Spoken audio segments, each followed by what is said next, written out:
A woman's death, shrouded in mystery, unleashes a terror that no one in the village of Mbang can escape. As Zuri's restless spirit seeks revenge, her haunting whispers echo through the night, leaving only fear in her wake. Will anyone survive the curse she had left behind, or will the village be consumed by her wrath? Zuri's life had been a quiet one, spent in the simple rhythms of the village of Mbang. The sounds of daily life, the chirping of birds, the rustling of leaves in the wind, the murmur of children playing were the music to her peaceful existence. But all that changed the day she was killed. It was the whispers of greed, the promises of power that led to her untimely death. Zuri, an intelligent and strong-willed woman, had discovered something she should not have. The merchant Obi, a well-respected figure in the village, had been hiding a dark secret, a series of illegal trades that involved stolen goods from neighboring towns.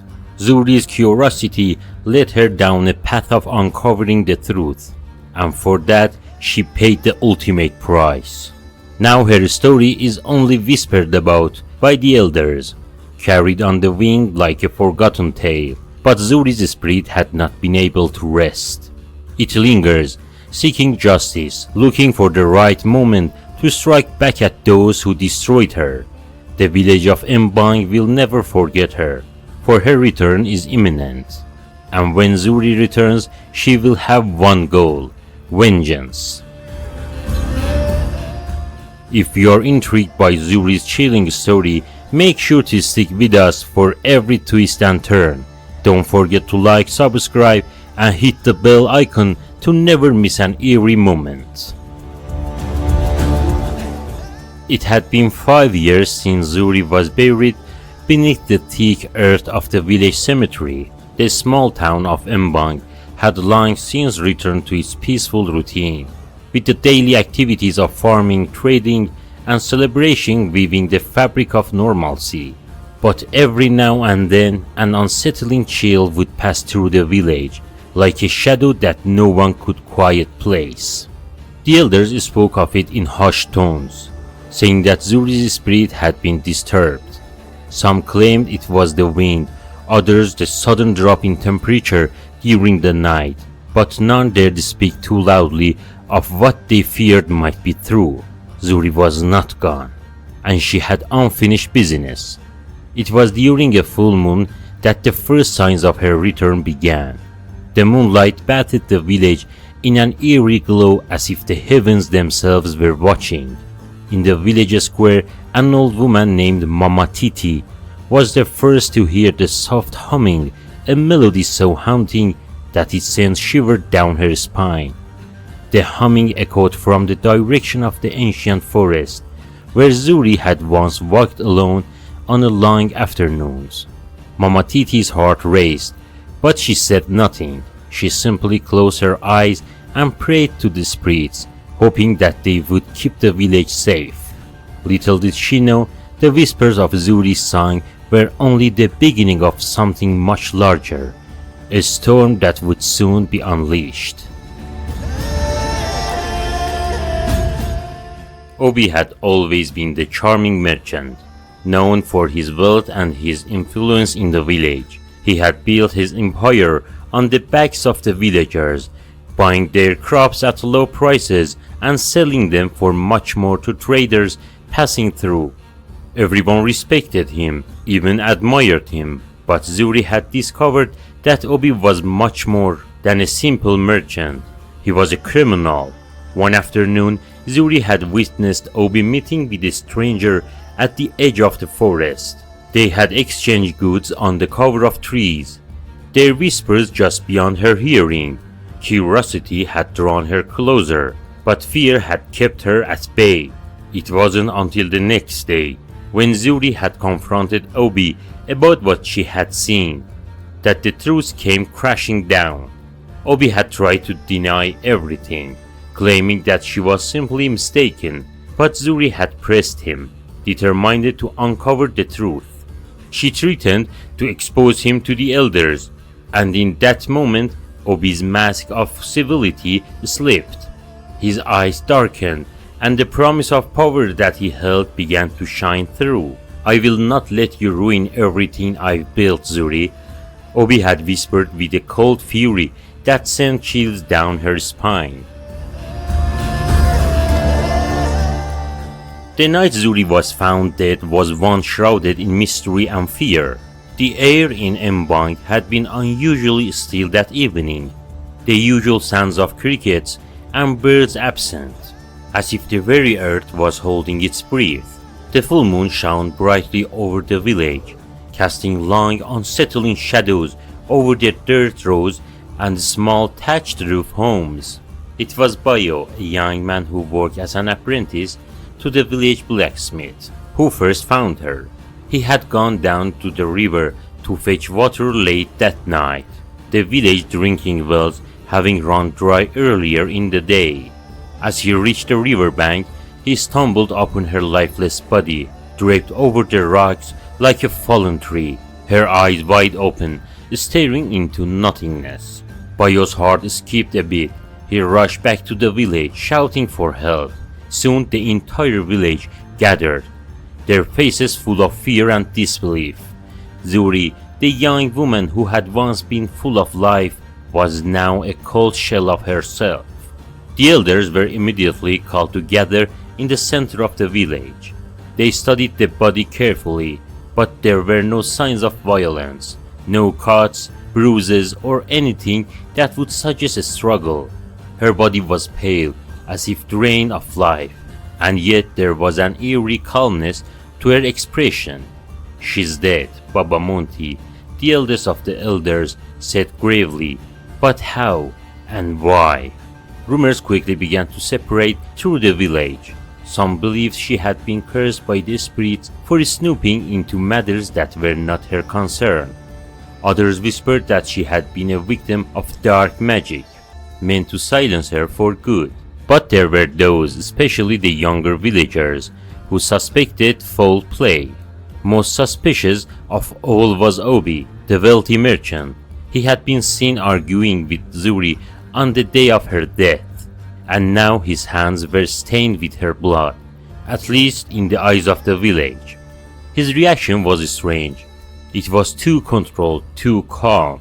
He helped organize the funeral arrangements, volunteering to pay for everything, but his hands trembled when no one was looking, and there was a flicker of guilt in his eyes that he could not hide. That night ended with no answers, only questions. Zuri was buried by the river where she had found, her death left unexplained, her spirits left to wander. But the elders knew one thing: this was no ordinary death. The spirit of Zuri would not rest until the truth was known. Months passed and life in Mbang returned to its rhythm, but in the quiet corners of the village an unsettling energy lingered. Strange happenings began to unfold under the cover of night. The small trinkets went missing from homes, only to appear days later in the most peculiar places. Shadows moved without explanation, and the chill would sweep through the village at dusk, as if something unseen was watching them. One evening, when the moon was full, an old woman named Mama Titi was alone at her hut, sitting by her fire and preparing her evening meal. The wind had picked up, rustling the dry leaves outside her door. When she heard it, a faint humming. It was the same song Zuri had been known to sing whenever she walked to the river or through the village. Her heart skipped a beat. No, Mama Titi whispered to herself. She's gone, she cannot return. But the humming continued, soft and melodic, floating in through the cracks of the walls. It grew louder until it was unmistakable. Zuri's voice. Mama Titi, trembling, stood and walked toward the door, but just as her hand touched the handle, the humming stopped. Her mind raced. Zuri had come back. But what did she want, and why now after so long? The next morning, Mama Titi told no one of what she had heard.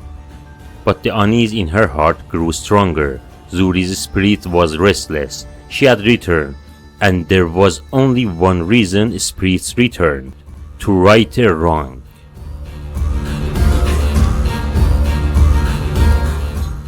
Obi was the first to feel the true power of Zuri's return.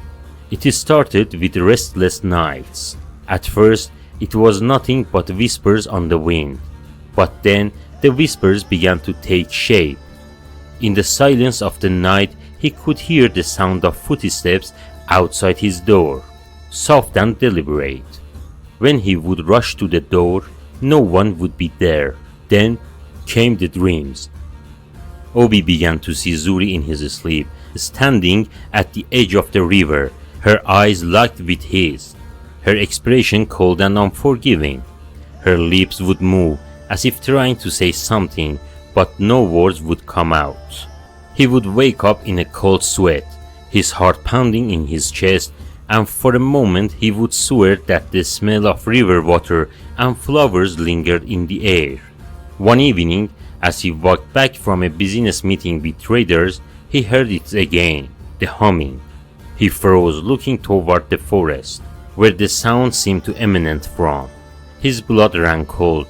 Zuri's voice. It was as if she was calling him, pulling him closer. The next night, Obi could stand it no longer. He gathered a small group of men from the village to confront the spirit once for all. Together, they ventured deep into the forest, where the humming grew louder with each step. It was as if Zuri was leading them towards something hidden beneath the earth. But as they reached the clearing by the river, Obi felt a cold wind sweep over him. The men stood still, eyes wide with fear. There, standing at the water's edge, was Zuri. Her figure was like a shadow, her face lit only by the moon. She stared directly at Obi, her eyes filled with a sorrowful fury. "You thought you could escape?" she whispered, her voice like a rustling of the dead leaves. Obi's knees buckled, and he collapsed to the ground, his entire body shaking with fear. The air grew colder, and for the first time Obi understood. Zuri was not just seeking justice, she was seeking his soul. The next night Obi could not sleep. He knew Zuri's spirit was coming for him. He could feel it in his bones, as if the earth itself had turned against him. He had no peace, no rest, and his mind twisted with guilt and fear. As he wandered through the village, his mind racing, he heard a soft voice called his name. Obi. The voice was haunting and familiar. He froze, turning slowly toward the source. There in the distance was Zuri, her face pale and expressionless. She walked toward him, her feet barely touching the ground, the moonlight casting the ethereal glow over her. "You took my life," she said softly, her voice full of sorrow. "You took it without mercy, without remorse. But now, you will feel what it means to lose everything." Obi fell to his knees, pleading for forgiveness, but Zuri's spirit was unwavering. The village watched in silent horror as she raised her hand, and the ground beneath Obi cracked open. The earth swallowed him whole, pulling him into the darkness deeper than any night he had ever known. With Obi's death, the village was finally free of his tyranny. The truth of Zuri's murder was exposed, and the elders of Mbang passed judgment on those who had supported him in his dark dealings. In the days that followed, the village of Mbang began to heal. The villagers celebrate Zuri's spirit, honoring her bravery and her unrelenting search for justice. The wealth and influence that Obi had once held over them were dissolved, and his possessions were given back to the people he had wronged. Life, though never the same, began to regain a sense of balance. But though the village moved on, Zuri's name lived in the hearts of the people. Her story became one of the most told in the village, passed down from one generation to the next. Her courage, her wisdom, and her unwavering sense of justice became a symbol of strange.